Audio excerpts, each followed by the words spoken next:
en sus dispositivos para que me sigan. Habíamos visto entonces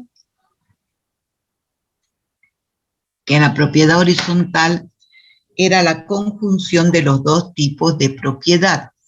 Propiedad singular, donde el propietario es dueño en forma única, singular, por eso se llama, de su piso o compartimento, dice el código.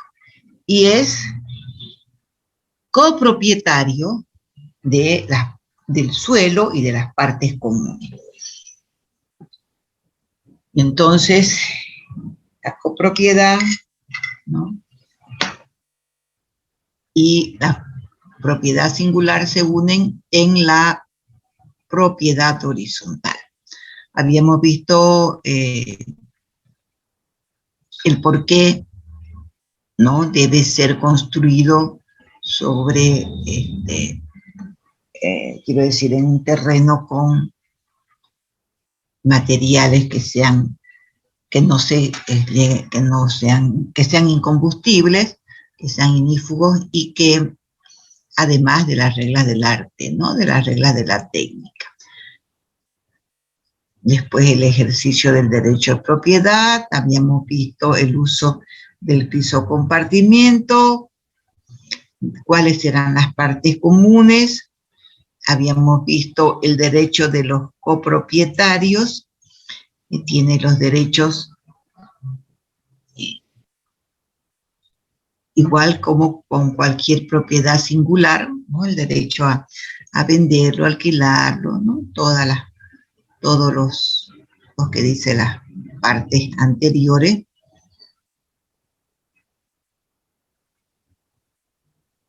Y el derecho de las partes comunes también son proporcional al valor del piso compartimiento. Es salvo disposición contraria en título. Bueno, y el uso que debe hacerse es, por supuesto, sin perjudicar el derecho de los demás. Eso es importante en una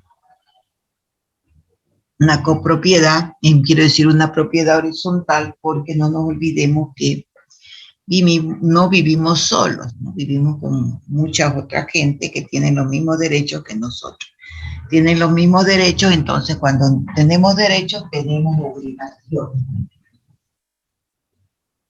Y vuelta, y ese es el problema de vivir en propiedad horizontal, porque muchas veces vulneramos los derechos de los demás y sin querer, ¿no?, sin darnos cuenta. Ruido, por ejemplo, el taconeo muchas veces del piso de arriba cuando la gente hace mucha bulla, ni nos damos cuenta nosotros muchas veces. Bueno, las innovaciones,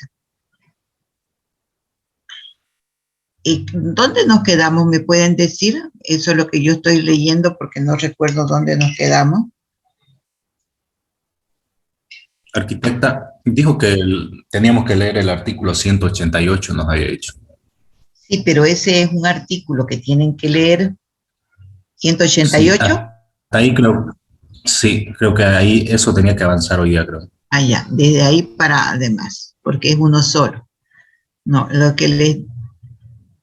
198 les dije. Ese que deben leerlo aparte. El estado de prehorizontalidad. 198. Pero ¿en qué nos quedamos? Eso es lo que no me acuerdo. ¿Alguien se acuerda en qué artículo nos quedamos?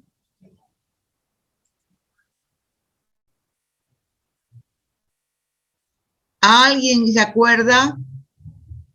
Escucha, si ustedes que son jóvenes tienen cabeza de hormiga. Alguien, nos quedamos en el 187, o sea, ya lo había explicado y tocaba el 188. Ya. Sí. Derecho de los copropietarios. Creo que ya lo vimos. De todas maneras.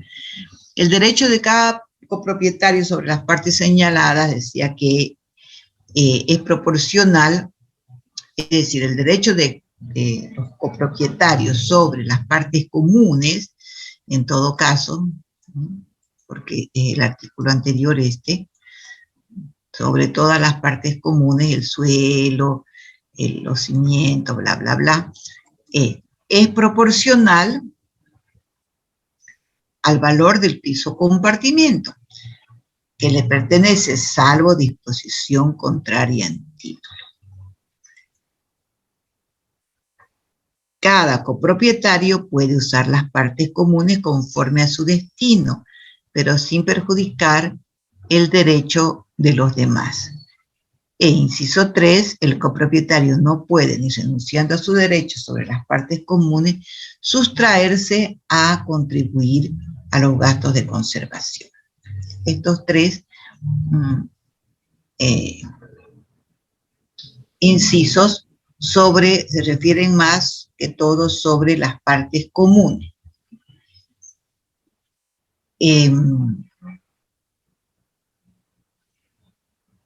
Cuando tenemos, creo que sí se los expliqué, pero bueno, cuando tenemos un piso, generalmente en un edificio en propiedad horizontal hay diferentes tipologías, ¿no? Hay tipología de un dormitorio, dos dormitorios, tres dormitorios, monoambiente, es decir, hay departamentos con diferentes valores. Entonces, aquí es por eso que dice que el derecho de cada copropietario sobre las partes comunes es proporcional al valor de su piso compartimiento. Y eso un poco es lógico, sobre todo cuando hay una disolución o hay, ya vamos a ver después, cuando el edificio se arruina, ya es muy viejo, y hay necesidad de demolerlo o de venderlo, o en caso de alguna hecatombe, digamos, de que por causas externas, un incendio, un terremoto, se arruine. Entonces, en caso de venta o en caso de disolución, entonces ahí sí es justo eso que dicen, ¿no? Porque el derecho, lo que se venda, de lo que se saque de la venta, pues se repartirá de forma proporcional a lo que costaba su piso departamento. Ahora, para otras cosas, por ejemplo, para el uso, creo que eso lo dicen después, para el uso también habla algo así, salvo disposición contraria en título. Ahí podría ser salvo disposición contraria, cuando es el uso de la cosa compartida. Eso creo que lo dice un poco más después, en otro artículo. Cada copropietario puede usar las partes comunes conforme a su destino también, eso ya un poco lo dije, ¿no? No perjudicar a los demás. Y aquí hay que tener mucho cuidado porque cuando uno vive con su familia, ahí no hay problema, ¿no? Porque nuestra madre o nuestro padre nos tira un quien vive y listo. Pero cuando estamos conviviendo con gente, es decir, no conviviendo directamente, pero en un solo edificio, con gente extraña, ahí es cuando se producen los problemas en los condominios. Y esto que habla ya aquí, habla de la conservación, ¿no? Y para eso, por supuesto, se necesita contribuir a los gastos. Entonces, para eso, cada copropietario debe dar una suma que le llamamos expensas, que, bueno, son prorrateadas por los diferentes pisos, dueños de los pisos, de los departamentos. Esa suma, en algunos casos, es repartida uniformemente. En otros casos, se distribuye de acuerdo al valor del piso compartimento, porque el valor del piso compartimento Está dado por los metros cuadrados. Ustedes saben que generalmente, vamos a decir que era, no sé cómo estarán ahora, pero un piso de un edificio más o menos de categoría media, no de lujo, tampoco económico, salía $1,000 el metro cuadrado. Entonces yo tengo pues un piso de monoambiente o de un dormitorio monoambiente de 30 metros cuadrados, pues me va a salir 30,000, pero si tengo un piso de, qué sé yo, 300 metros cuadrados, un penthouse, pues me va a salir 300,000. Entonces, ahí está la diferencia, no va a pagar lo mismo en expensas uno que tiene, se entiende que vive una sola persona, y otro que es donde pueden vivir más personas y por consiguiente harían más uso del ascensor, por ejemplo, o de la piscina.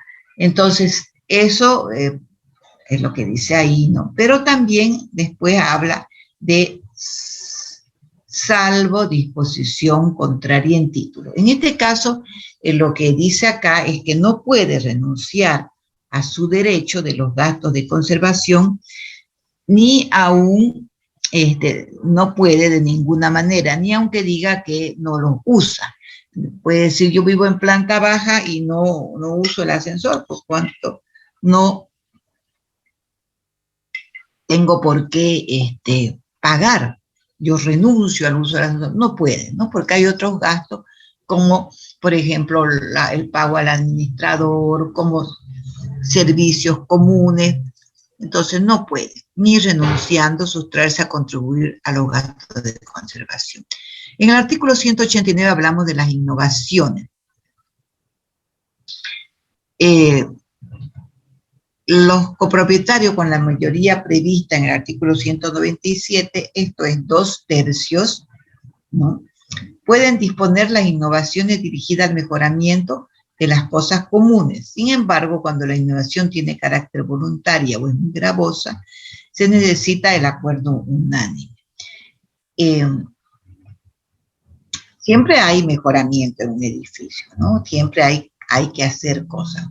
En una vivienda unifamiliar, ustedes saben, porque hay que pintar, que se fregó el grifo, que se fregó, que hay gotera. En una casa, pues uno es el que decide cuándo, y cuando tiene dinero para arreglar, y si no, cierra los ojos y sigue con la casa mal, ¿no? Si no hay dinero, sigue arreglando. Pero cuando hay un edificio, pues hay que arreglar, si no el edificio se deteriora y va perdiendo su valor paulatinamente, que es lo que pasa mucho con los edificios en propiedad horizontal, porque no hay un mantenimiento, precisamente porque no todos pueden o quieren pagar, ¿no?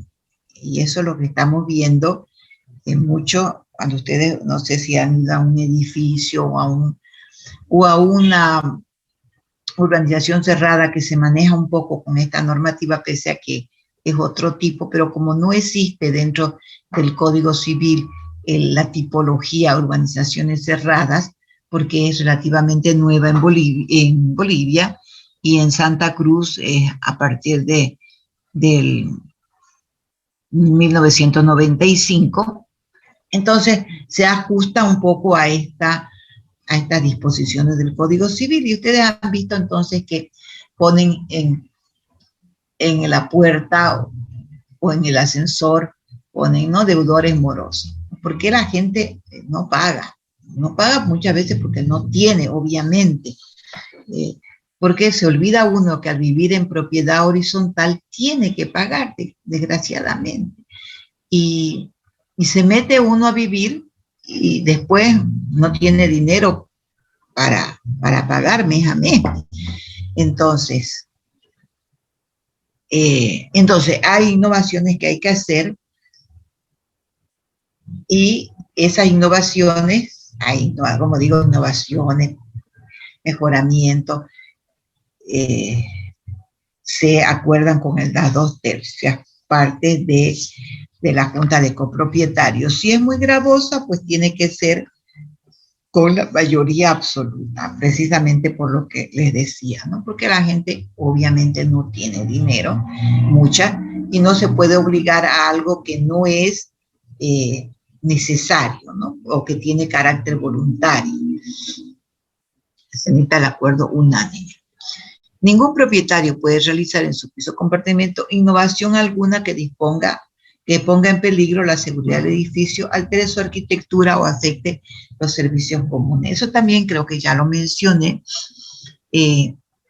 porque nosotros dentro de nuestro piso, dentro de nuestro departamento, podemos hacer mejoras, ¿no? Podemos cambiar la cocina, renovar los baños, es decir, cambiar el color, cambiar incluso qué sé yo, la parte eléctrica, todo eso podemos nosotros redecorar nuestro departamento, pero no podemos, por ejemplo, tumbar una columna que nos moleste porque está en medio living, digamos. No podemos hacer nada que pueda poner en peligro la integridad, la seguridad del edificio. O también la parte externa, dentro de las fachadas muchas veces, algunos quieren modificar la fachada y de hecho lo hacen, por ejemplo, cuando cierran los balcones. Aquí en el código dice que no podría hacerse, que altere su arquitectura. Sin embargo, también nosotros tenemos en Bolivia somos así, nos respetamos las normas, en otros países se respetan. Aquí, por ejemplo, como no usamos los balcones, definitivamente, el balcón se usa muy poco, a no ser que sea una terraza realmente que sea amplia, que podamos sacar unos sillones para sentarnos, pero esos balcones de 80 centímetros o son tan incómodos que no sirven para nada, solamente los ponemos en la fachada para bonito. Incluso hasta más la gente no los usa. Y muchos prefieren cerrarlo e integran esa parte a su departamento y lo ponen, digamos, como un rinconcito para poner un mueble o para poner un escritorio, es decir, lo integran. Y cuando es un poco más grande, mejor aún, porque amplían los ambientes. Eso es una alteración de la arquitectura para mí, y eso no se debería permitir, pero lo hace, ¿no? Por eso digo, pienso que ya se lo he explicado, pero si no lo he explicado, hay muchos ejemplos y ustedes si observan, si ponen atención, se van a dar cuenta. En algunos casos ha habido problemas con la Junta de Copropietarios, entre ellos porque lo han hecho de forma sin pedir permiso. En otras han pedido permiso y se han dividido las opiniones. Conozco el caso de que se enfrentaron dos grupos, ¿no? Los que sí querían y los que no querían, y fue un problema. Entonces, como digo, no debería, porque acá está claro en el código.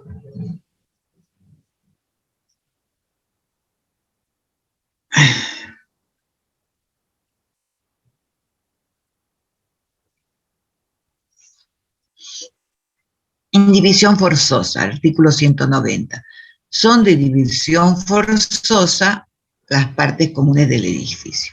Más claro, agua, ¿no? Porque si son comunes, pues no se pueden dividir, ¿no? No podemos nosotros por ahí agarrar y el hall de ingreso dividirnosla en pedacitos, ¿no? En metros, este metro para mí, este metro para vos, no se puede. Ni el jardín. No. Entonces, por eso digo, está clarísimo. 191, distribución de gastos. Esto es lo que les decía, ¿no? Que ya les aclaraba en el artículo anterior, cuando hablaba de la obligación de contribuir a la conservación Y aquí habla de la distribución de los gastos ya.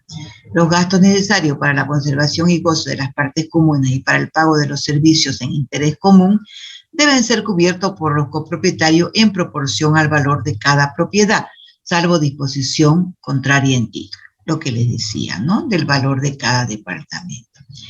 Si se trata, inciso 2, si se trata de una cosa destinada a servir en medida diversa, los gastos se reparten en proporción al uso de cada copropietario pueda hacer de ella. Entonces, en este caso sí, aquí habla esa salvedad de que pueden haber algunas cosas que algunos copropietarios no la usen, ya sea por el diseño especial del edificio, ¿no? Que puede ser que esté dividido, digamos, en sectores quiero decir, en módulos, o bueno, entonces que no lo usen de la misma manera. Hay edificios, por ejemplo, que en un mismo terreno son 3 bloques, ¿no? Entonces, de acuerdo al diseño específico, puede ser entonces que se reparten en proporción al uso que cada copropietario haga de ellos. En el artículo 192, inseparabilidad. Los derechos de cada propietario de las partes comunes son inseparables del dominio, uso y goce de su respectivo piso y compartimiento. Esto se viene diciendo desde el comienzo, ¿no? De que las partes comunes son inseparables al dominio, ¿no? Es decir, a la propiedad del piso o compartimiento, tanto al dominio como al uso y como al goce de su respectivo piso. No los podemos dividir. Lo mismo decíamos antes cuando se vende, cuando se alquila, ¿no? Cuando se da, aunque sea en préstamo. Perecimiento parcial y total del edificio. Este artículo es muy importante porque son 4 incisos y es lo que decía ya, qué pasa cuando el edificio perece, cuando el edificio se arruina, ya sea parcial o total. Si el edificio perece en una parte que represente 3/4 de su valor, es decir, prácticamente no queda más que una cuarta parte en pie, o enteramente, cualquiera de los copropietarios puede pedir la división y venta en pública subasta del suelo y de los materiales, salvo convenio contrario. Entonces, cualquiera puede pedir la venta en una subasta pública. ¿Por qué en una subasta pública? ¿No? Porque es la manera más democrática, más transparente de poder vender. A no ser que alguno decida comprar y, bueno, todos los copropietarios estén de acuerdo en su mayoría absoluta. Pero si no, si puede haber algún... Por eso dice subasta pública, porque puede haber algunos que dicen que siempre hay susceptibilidades, ¿no? Y para evitar esas susceptibilidades es preferible que sea una puja pública. En caso de perecimiento de una parte menor, cada propietario debe contribuir a la reconstrucción de las partes comunes en proporción a su derecho.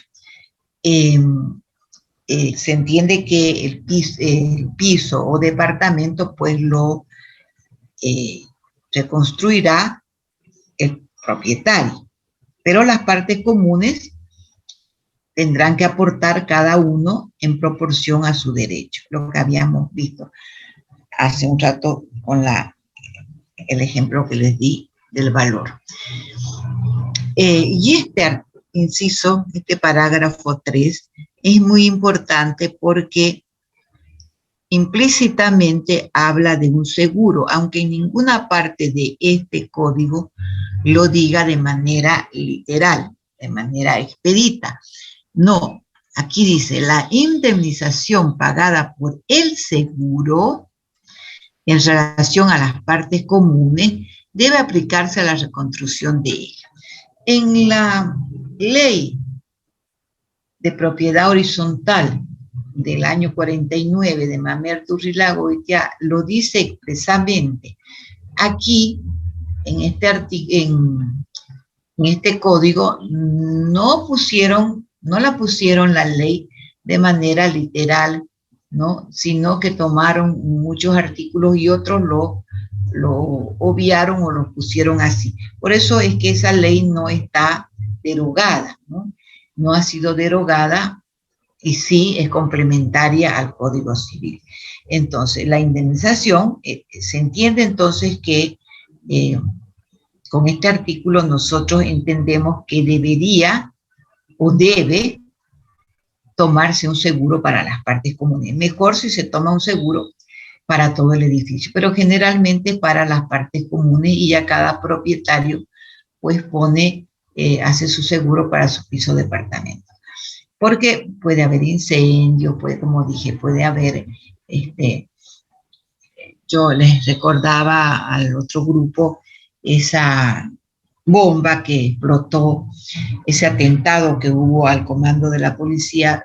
Ustedes estaban chicos, no se acuerdan, hace unos años, no me acuerdo si fue en el 2000, 2004, no me recuerdo qué año, quizás ni habían nacido. Fue un coche, creo que pusieron con una bomba. No sé si fue problema entre ellos, facciones de la policía, pero hubo un atentado ahí en el edificio que queda en el segundo anillo por La Salle, ¿no?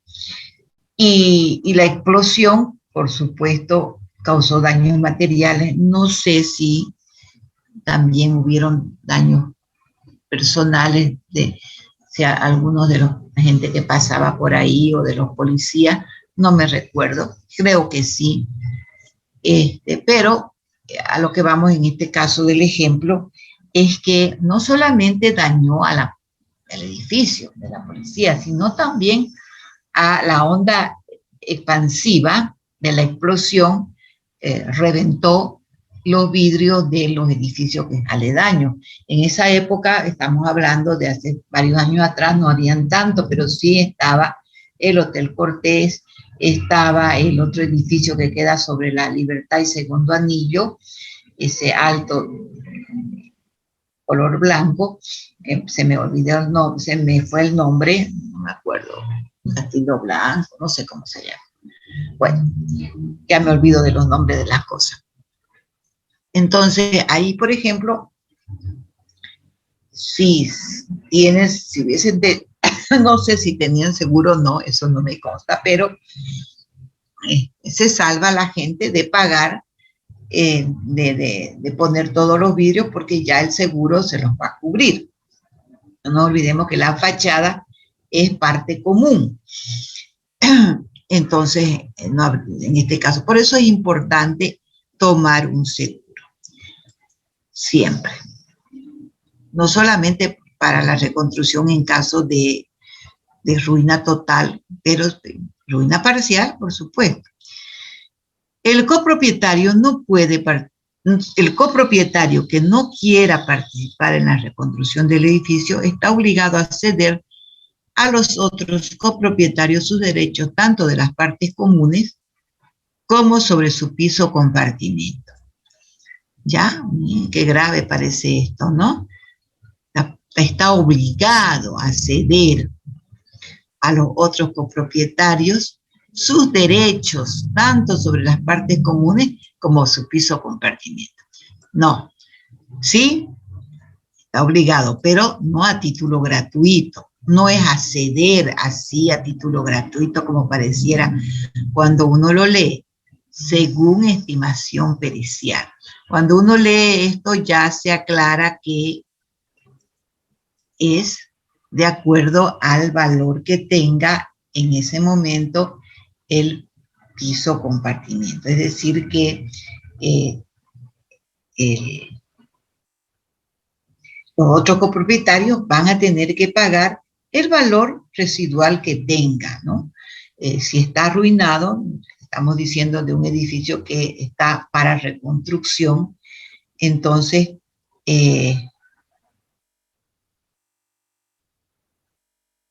pues se lo subastará y le pagarán lo que vale ya ese piso deteriorado y las partes comunes, ¿no? Entonces, por eso digo el valor residual que quede. Reglamento. Yo les decía que cuando se constituye un edificio, se constituye, mejor dicho, cuando se proyecta un edificio en propiedad horizontal, debe redactarse un reglamento. Es decir, eso antes de la venta,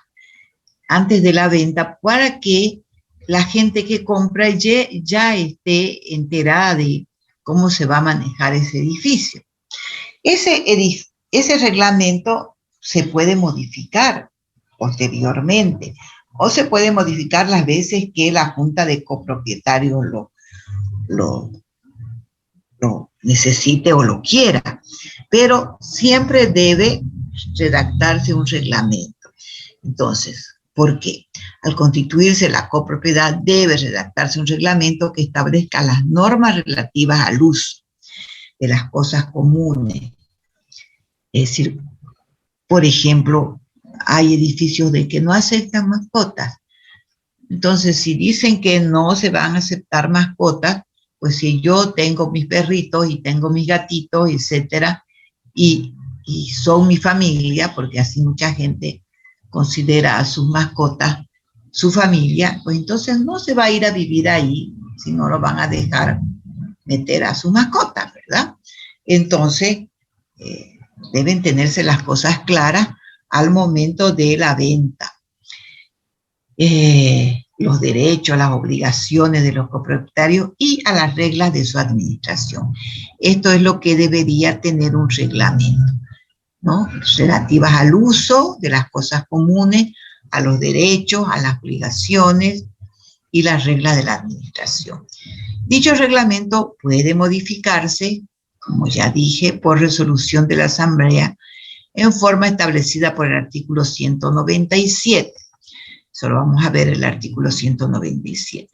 Las normas del reglamento no pueden disminuir los derechos de los copropietarios tengan como consecuencia de la adquisición, ni pueden derogar las disposiciones del artículo 188, inciso 3, 189, 190, 192, 95, 96 y 97. Eso, por favor, léanlo, cuáles son esas disposiciones, pero ya les digo que se entienden que son cosas que no son optativas, que son obligatorias, ¿no? Por ejemplo, aquí hablamos de la 195, nombramiento y revocación del administrador. No podemos cambiar esto, no podemos cambiar cómo se nombra o cómo se revoca un administrador, ¿no? Eso está escrito acá y así debe hacerse.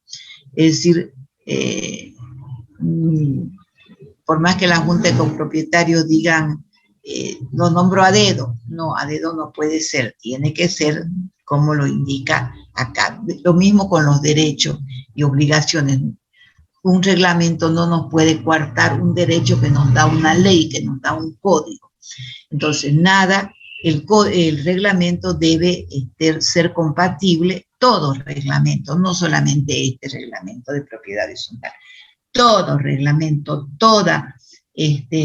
que se haga en cualquier sociedad anónima, en cualquier sociedad de negocio o fraternidad o lo que sea, debe estar cumpliendo la ley. No puede,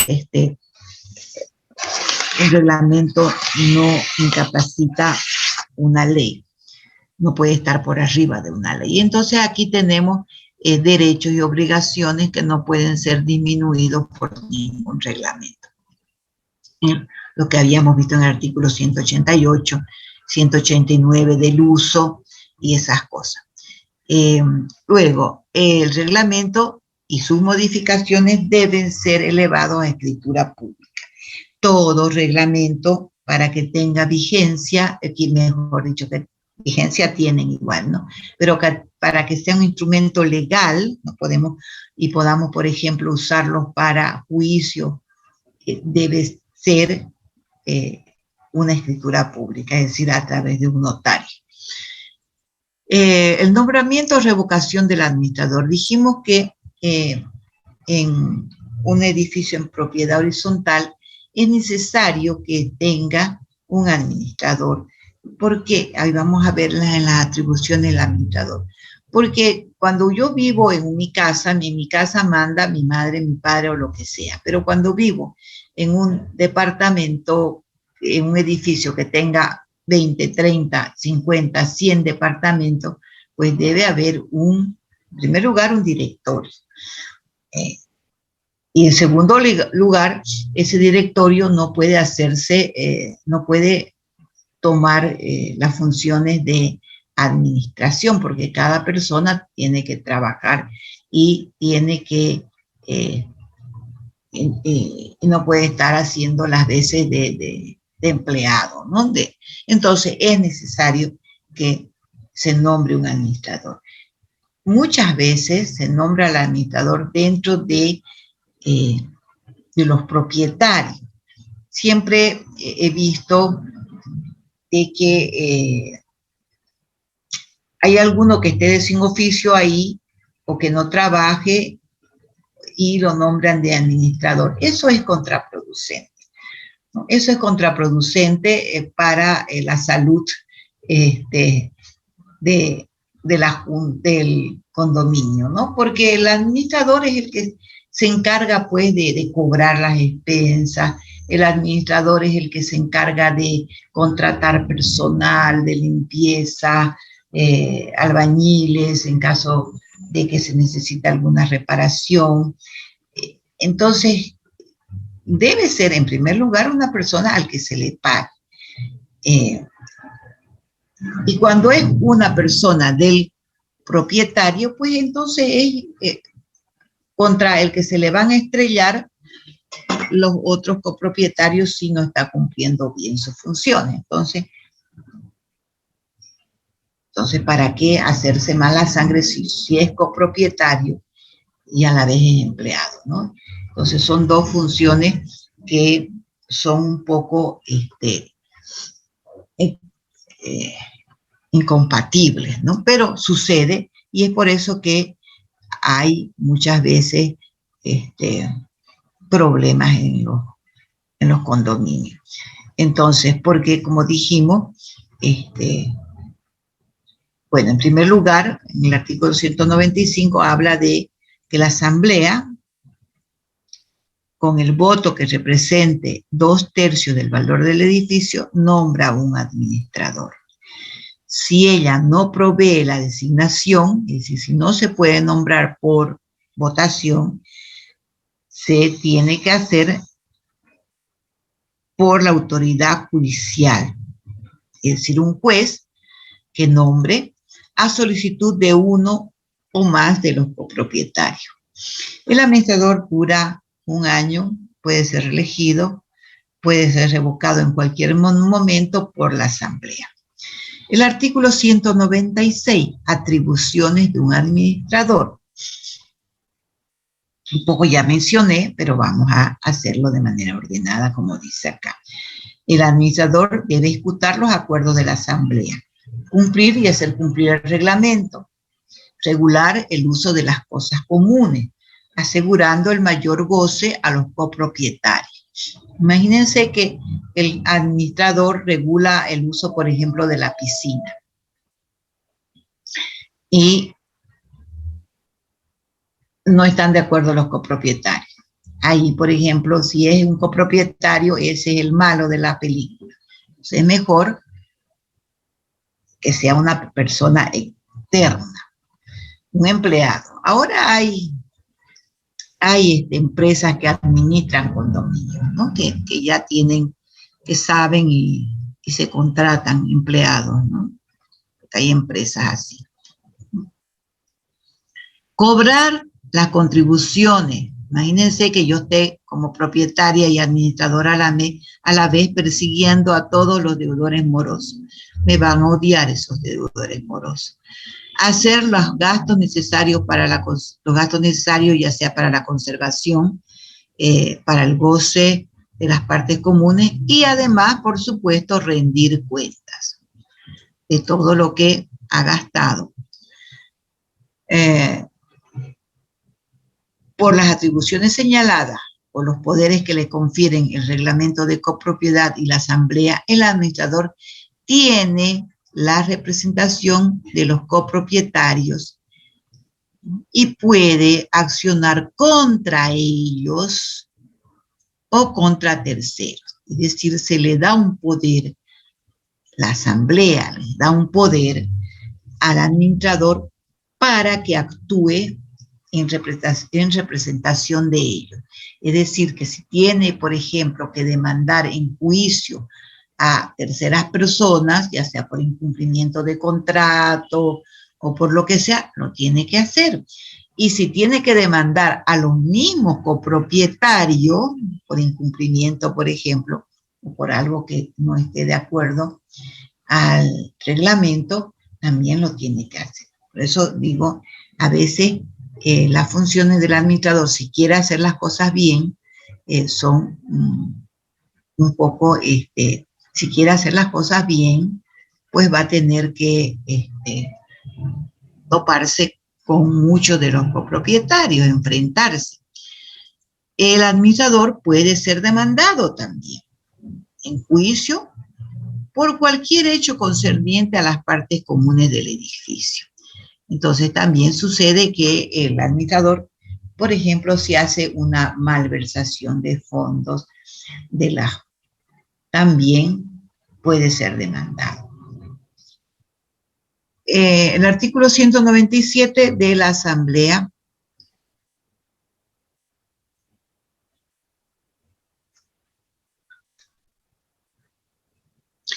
en el artículo 197 hablamos entonces, estaba mirando la hora para apurarme un poquito, de la asamblea, esa que habíamos dicho que es la directora, digamos, la asamblea de copropietarios. La asamblea queda regularmente constituida con los copropietarios que representen 3/4 del valor del edificio. ¿Ya? Como cualquier sociedad, como cualquier junta, siempre hay nunca van todos, nunca va el 100%, obviamente. Entonces, con los copropietarios, pero fíjense que aquí no es personas, no es decir, son 20 departamentos, 20 personas, no. Aquí es el valor del edificio, de 3/4 del valor del edificio. Es decir, si vamos a mi ejemplo, el que tiene el penthouse representa mucho más que el que tiene un monoambiente, ¿verdad? Del valor del edificio. Que tenga eso claro.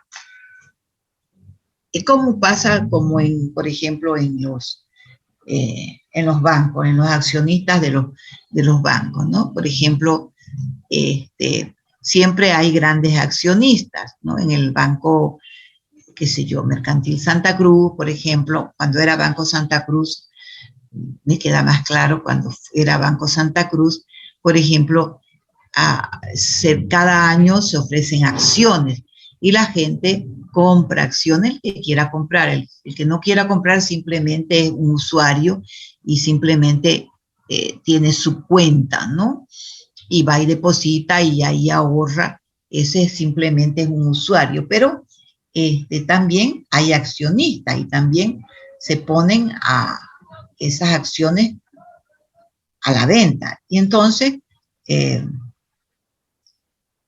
a no ser que sea un banco privado completamente, no que solamente sea como el banco, no sé, el Banco Nacional, de la familia Bedoya, y creo que son ellos la familia simplemente los accionistas, pero hay bancos que el Banco Santa Cruz se fundó así, con accionistas, y muchos, era un grupo que tenía la mayor parte de las acciones, ¿no? Qué sé yo, por decir el 60%, y las otras 40% eran de gente que tenían 100 acciones, 20 acciones, 40 acciones. Entonces, pues esas no pesaban nada contra los que tenían, qué sé yo, no sé, por decir 1000 acciones, ¿no?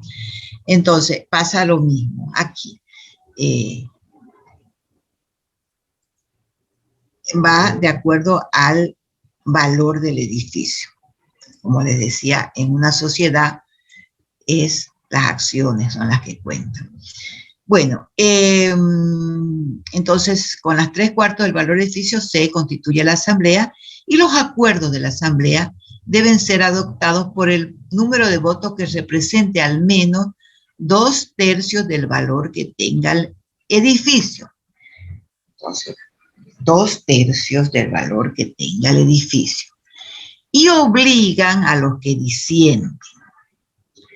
Muchas veces hay gente que da en los bancos, por ejemplo, o en los accionistas, hay gente que no le importa mucho, digamos, porque sabe además que sus acciones no tienen peso. Recuerdo de algunas sociedades, entonces le dan el poder del número de sus acciones, se los dan a alguno que sea su amigo o que sea la persona que confía, ¿no? Entonces, esa persona aumenta su número de votos, su porcentaje, con otros que le pueden dar el número, pero eso es otra cosa, no les estoy haciendo chipar, creo, es más de lo que se trata, pero pasa eso, ¿no? También en la junta de copropietarios pasa eso. Por ejemplo, si yo tengo un monoambiente y sé que mi voto no pesa nada, me puedo asociar con otros que sí mi voto aumente, incremente, digamos, el peso específico de la opinión. Además de lo establecido en los artículos anteriores, corresponde a la Asamblea designar o confirmar al administrador, aprobar la partida anual de los gastos necesarios.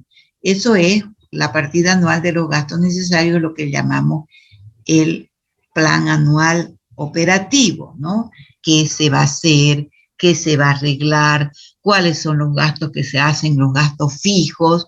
Por ejemplo, el pago del administrador es un gasto fijo. Otro gasto fijo es el mantenimiento. Por ejemplo, si se tiene contratado una empresa de limpieza o jardinero. Es decir, y luego los gastos de luz, todo eso que es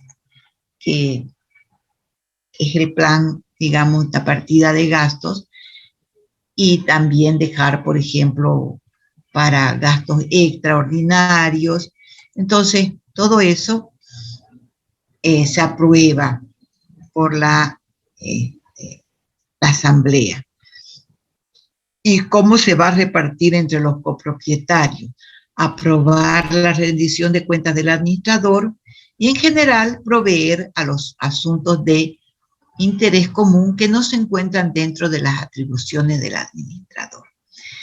Por eso es que está generalmente en un edificio con propiedad, en propiedad horizontal. En copropiedad también habíamos visto, y también en propiedad horizontal. Se nombra es bueno tener un directorio, un presidente, un secretario, un tesorero, para que haya una cabeza que sea la que llame a asambleas, ¿no? La que dirija la asamblea, y que no sea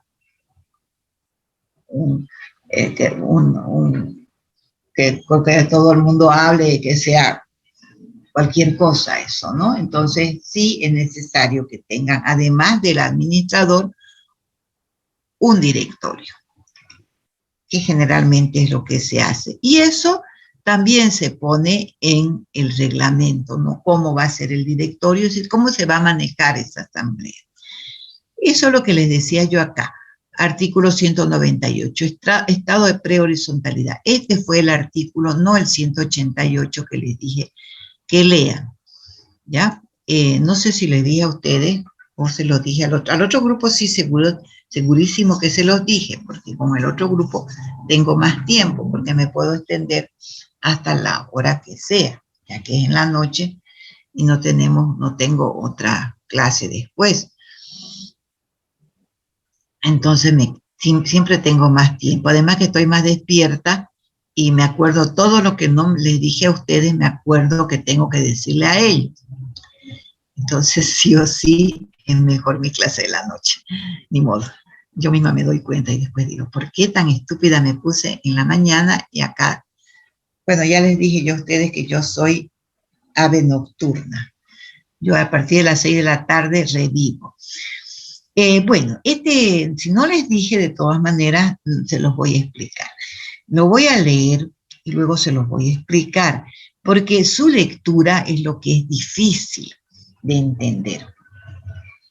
Dice, puede constituirse hipoteca sobre los diversos pisos o compartimientos de un edificio en construcción o ya proyectado bajo el régimen de propiedad horizontal. Y la inscripción que se haga del terreno sobre el cual se levanta o se levantará el edificio, grabará la cuota parte de cada futuro copropietario y se extenderá a su piso o compartimiento respectivo a medida que estos se vayan concluyendo, proporcionalmente a su valor y sin necesidad de nueva inscripción. ¿Alguien lo ha entendido? A ver, ¿alguien lo entendió?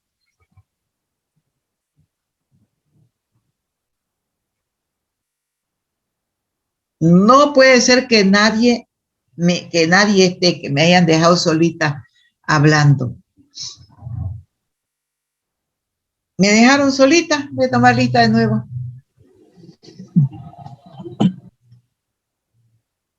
¿No hay nadie? Néstor, Aiza, Hinojosa. Aquí yo no lo entendí. Quiroga, Toledo. Sí, estoy aquí. Pero no. Durán Padilla. Aquí, arquitecta. ¿No lo entendieron? Sí, arquitecta, No. ¿será que podría aclarar un poquito más, por favor? Ya.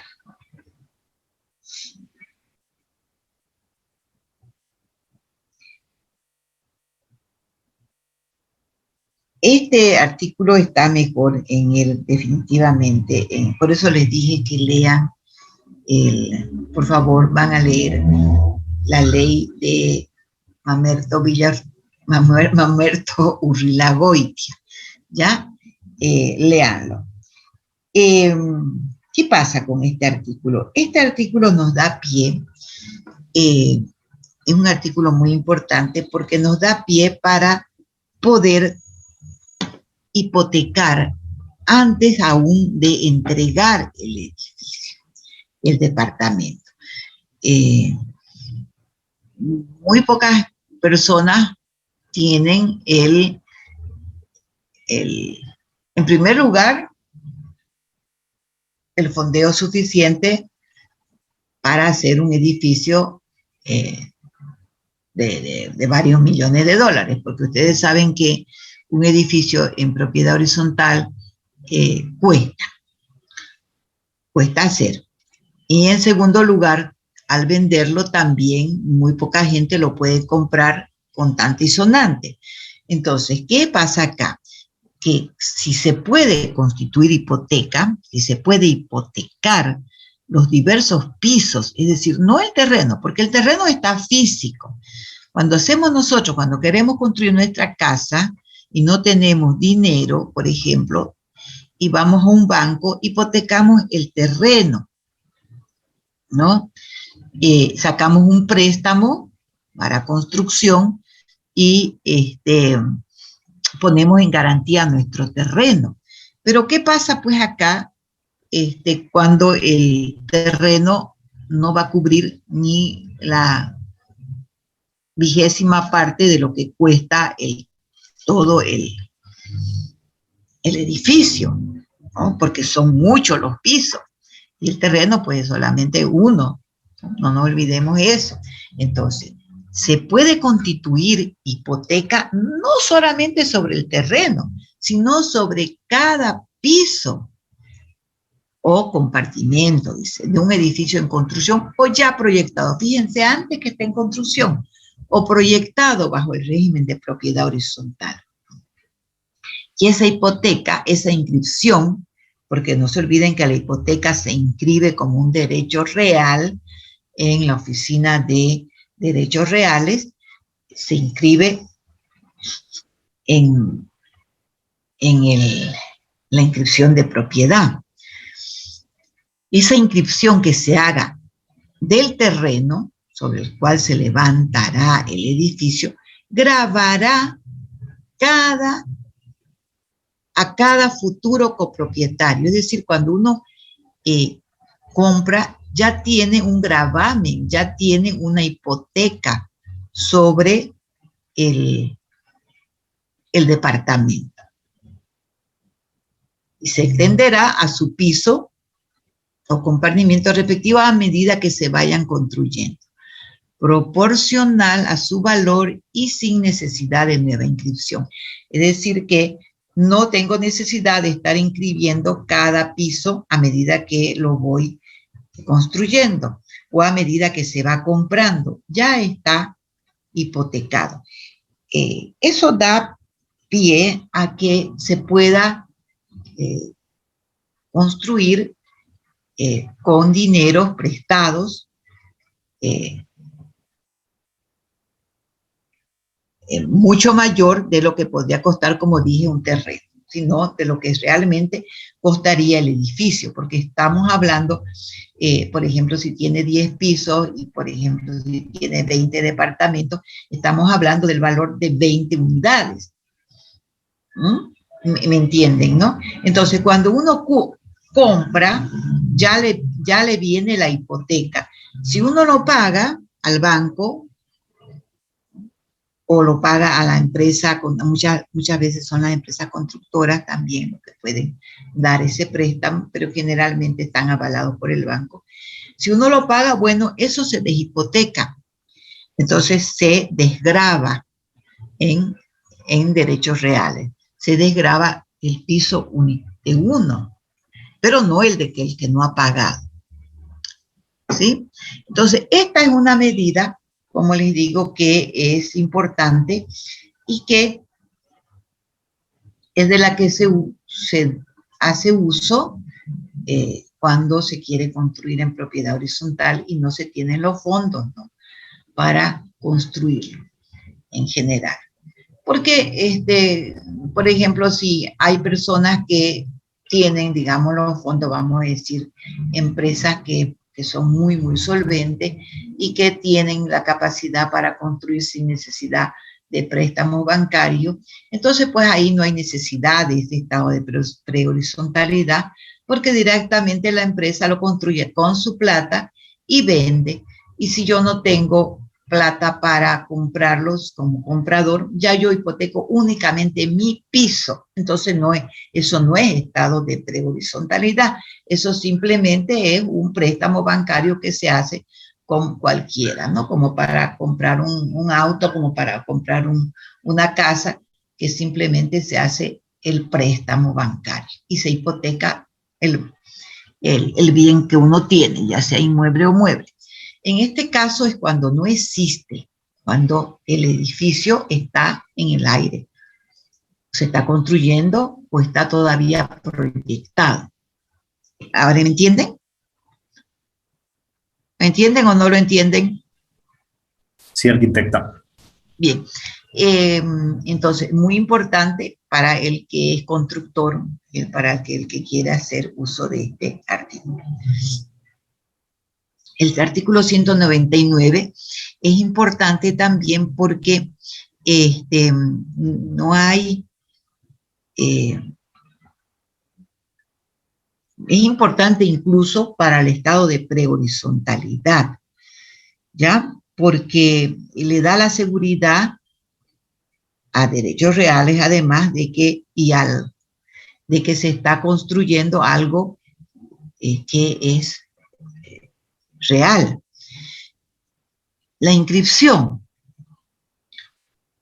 es decir, el requisito para la inscripción de la propiedad horizontal u otro derecho real. La inscripción de cualquier derecho real bajo el régimen de propiedad horizontal se hará con los requisitos y formalidades señalados en el título sexto del libro quinto de este código. Ya eso es aparte. Esos requisitos no los vamos a ver, pero sí lo que me interesa es esto.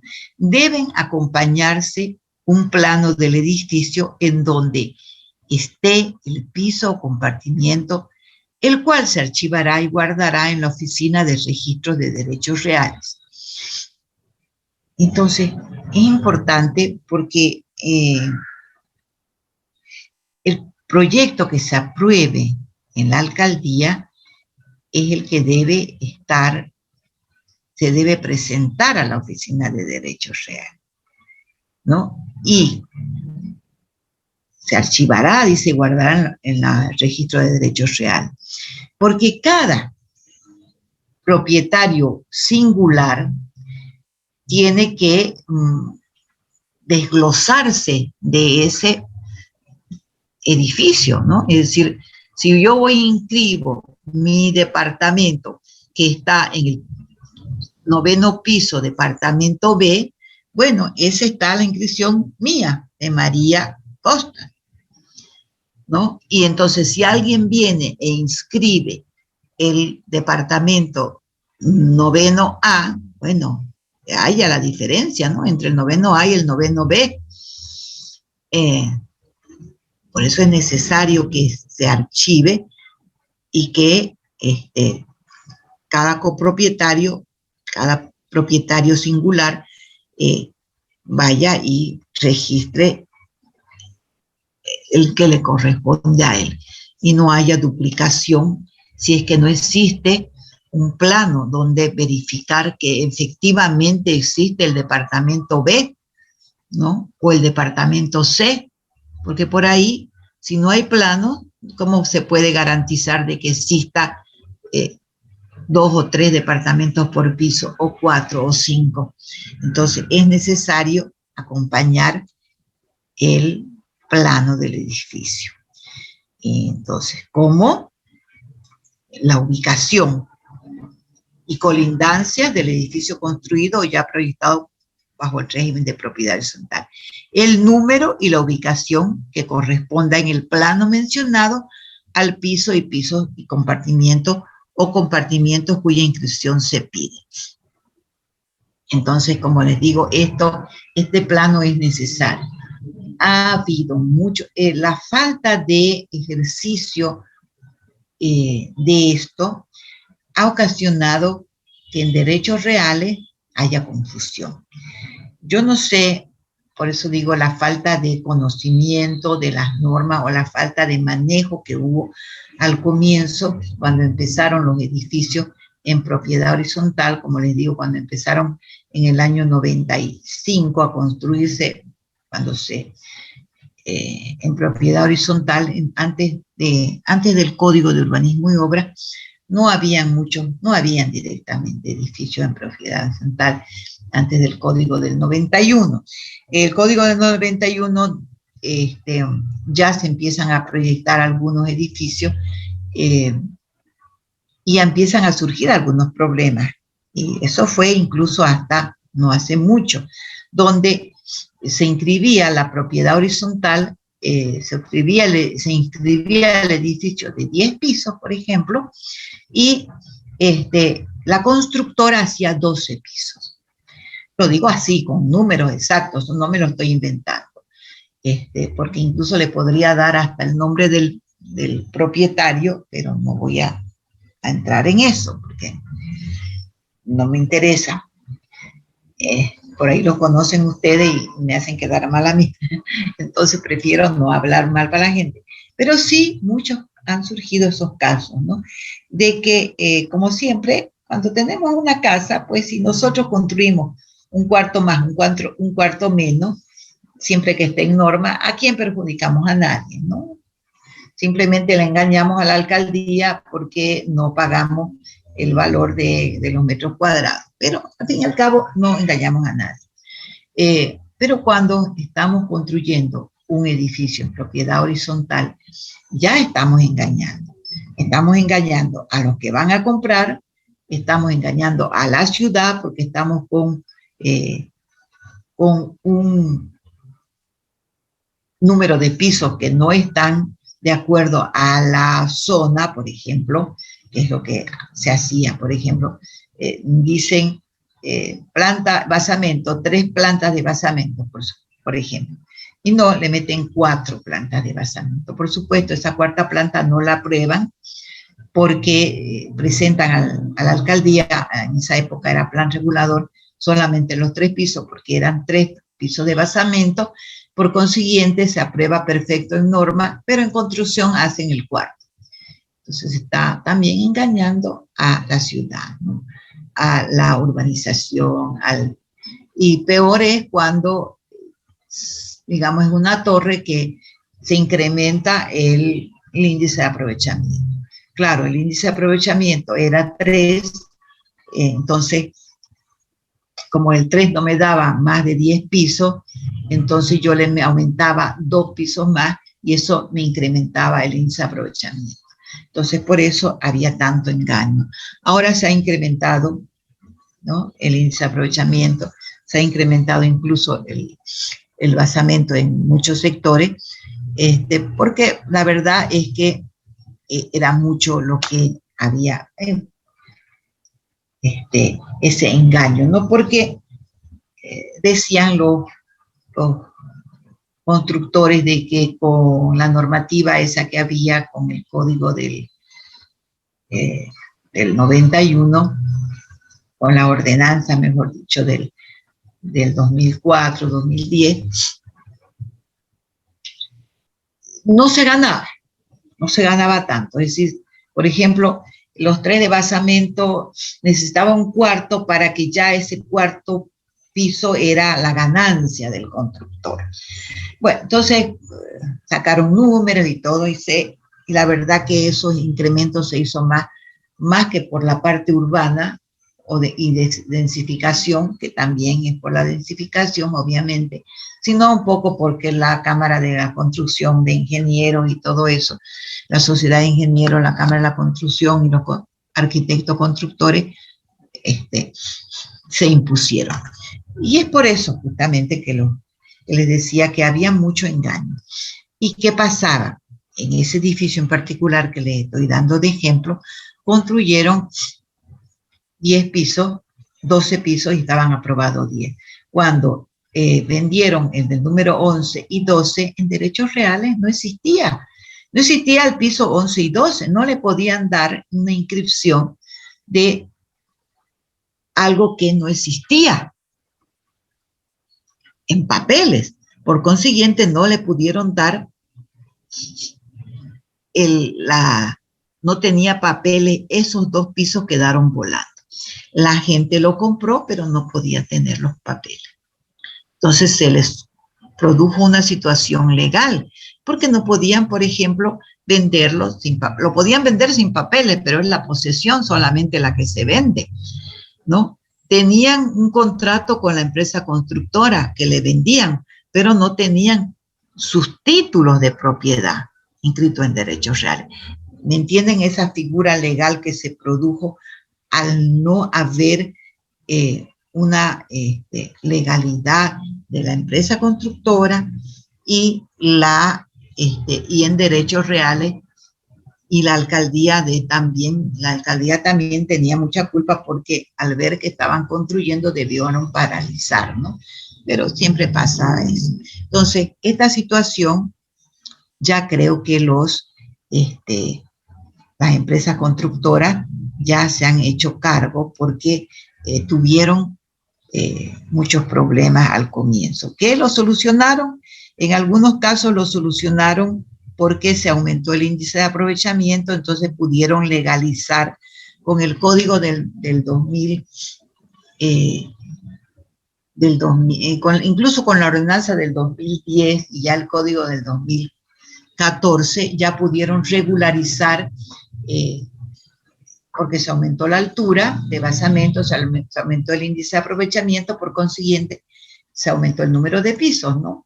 Entonces pudieron legalizar y ahí ya solucionar el problema de muchos que estaban con este problemita, ¿no? Porque habían hecho una inscripción, sí, con un plano que no era, y en la realidad no existía, en los planos quiero decir, pero físicamente sí existía.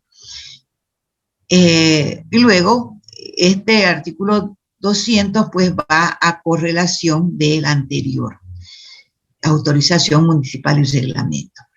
Ningún edificio bajo el régimen de propiedad horizontal podrá ser construido o destinado a esa finalidad, sin previa autorización municipal, la cual se ajustará al reglamento técnico respectivo.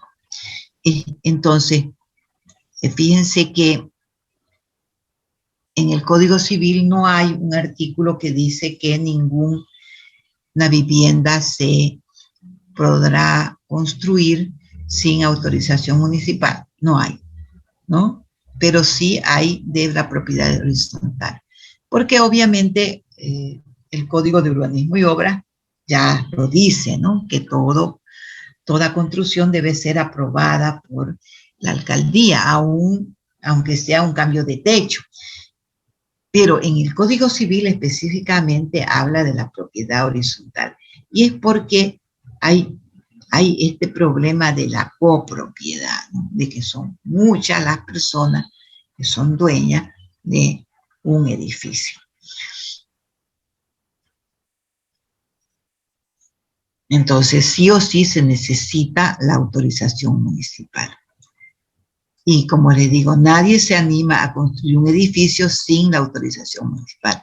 En cambio, díganme quién no se anima a construir una vivienda, ¿no? Sin aprobación, muchísimo, ¿no? Media ciudad es ilegal, por no decir, dije media por no decir más. Bien, esto es lo que dice el Código de Propiedad Horizontal. Es lo que van a tener. Luego, tenemos este capítulo 5 que no habla sobre la propiedad horizontal, sino que habla sobre la propiedad del sobresuelo. Es algo que poco se usa en Santa Cruz. Sin embargo, no sé si en los otros departamentos de Bolivia se usa. Sin embargo, es algo que es muy interesante. No lo vamos a estudiar ahora, pero se los dejo de tarea. El capítulo 5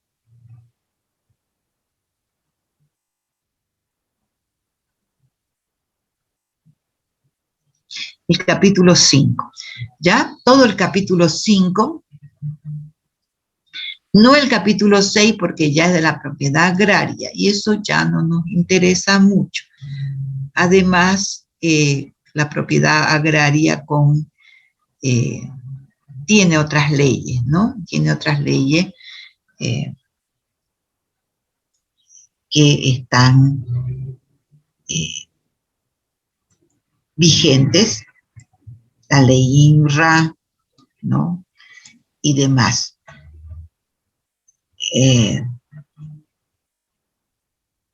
están vigentes y que incluso son más actuales, ¿no? De manera que no vale la pena, ¿no? Además, para nosotros que trabajamos con la propiedad urbana más que todo. Y el Código de Urbanismo y Obras habla de la propiedad urbana, sobre todo. Pero sí esto, el capítulo 5, los voy a dar de tarea para que lo lean y me hagan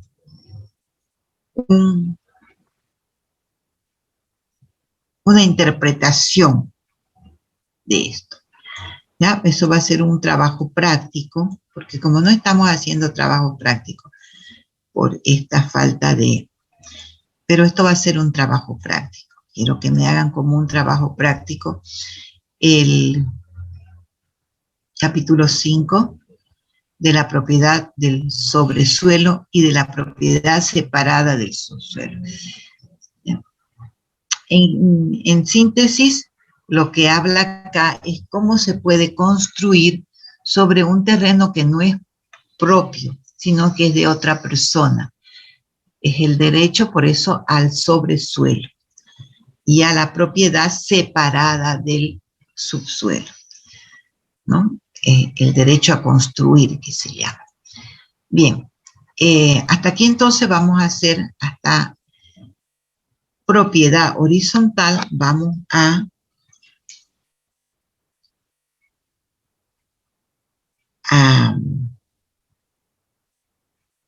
hacer nuestro primer parcial, que estoy pensando cuándo lo vamos a hacer. El primer parcial quiero que se haga no en horario de clases, por favor, porque no nos da el tiempo. Tiene que ser en un horario que puedan todos, porque lo junto a los dos grupos. ¿Ya? Entonces ustedes díganme qué horario pueden. Por ejemplo, o qué día pueden en la noche. A ver, escucho propuestas.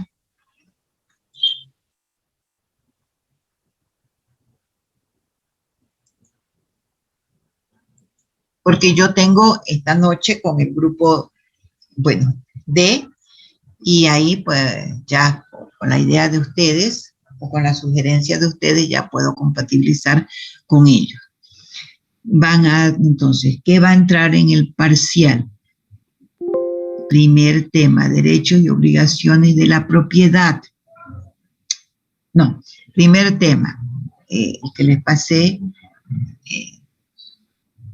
sobre los conceptos generales de la propiedad de bienes, de código, ley, persona, toda la primera parte del Código Civil. ¿No? Que es la persona, persona individual, persona colectiva, bienes muebles, bienes inmuebles, concepto de ley, concepto de derecho, concepto de código, eso. Concepto de persona.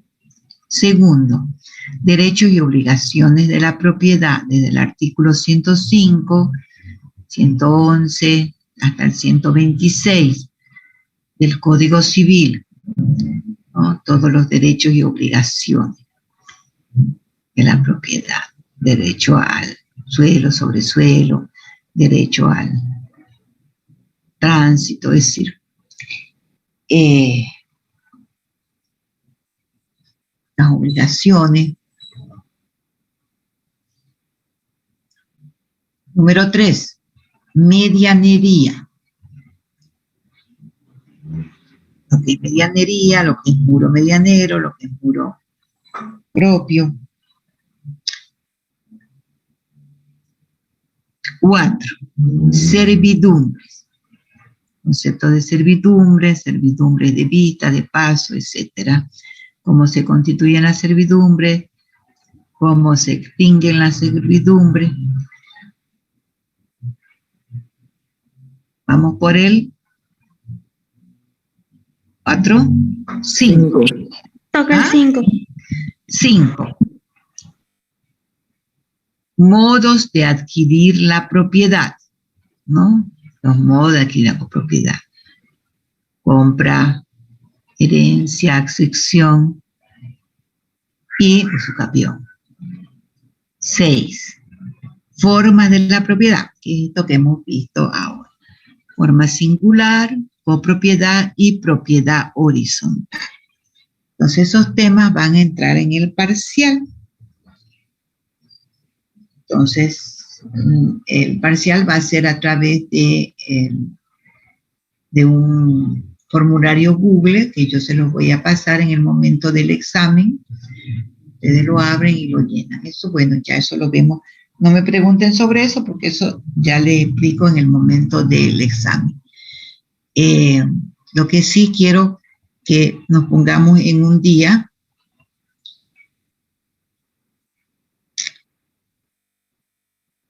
que no sea hora de clase.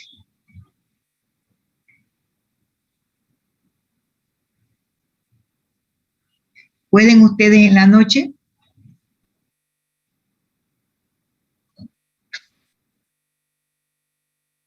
No, porque lo que quiero es que también ellos puedan pasar la clase. Si es en el horario de ellos, sería a partir de las 9. O sería, por la tarde pueden, a las 5, por ejemplo. Pueden en la tarde. Yo sí puedo. Porque podríamos hacerlo a las 5 el próximo miércoles. Bueno. ¿Cuánto tiempo duraría el examen? 20 minutos. Si saben, 15 minutos. Si no saben, 4 horas. No, obviamente no va a ser 4 horas nunca, pero es así lo que pasa. Cuando lo hemos hecho el examen, cuando lo damos en presencial, que obviamente no es el mismo examen, pero porque en presencial, además que nunca es el mismo, pero más o menos el tiempo oscila así, ¿no? El que sabe lo hace a veces en 10 minutos. El que no sabe está toda la clase pensando y esperando la inspiración divina, o esperando que yo me descuide para copiar, ¿no? Entonces, es así. No, pero el examen no es largo. Si ustedes han estudiado, media hora de sobra y de vicio. Esto sí, tenemos que entrar todos juntos, ¿no? Porque si no, van entrando por cuenta gota y se me va alargando también a mí el tiempo. Ya, entonces ustedes pueden a las 5 de la tarde, por ejemplo, el miércoles. De todas maneras, yo a través del WhatsApp les confirmo si va a ser a las 5 o a las 9. Porque en todo caso lo podemos hacer después del horario del otro grupo, ¿no? O puede ser otro día igual, ¿no? Yo puedo otro día, por eso les pregunté si se podía otro día. Y claro, me pidieron que sea en el Arqui, horario. mejor en la noche si se puede. Claro. Sí, Arqui, el mismo día. El mismo día en la noche sería. En la noche, Arqui, en la tarde tenemos proyecto. Ya. ¿Hasta qué hora tienen proyecto? La clase empieza a las 5, pero a veces el docente se queda hasta las 8 o 9 de la noche, depende de la clase. Nosotros tenemos proyecto igual, Arqui, los miércoles en la noche. ¿Hasta qué hora? Es de 6 a 8 y media, creo que nos toca la semana que viene.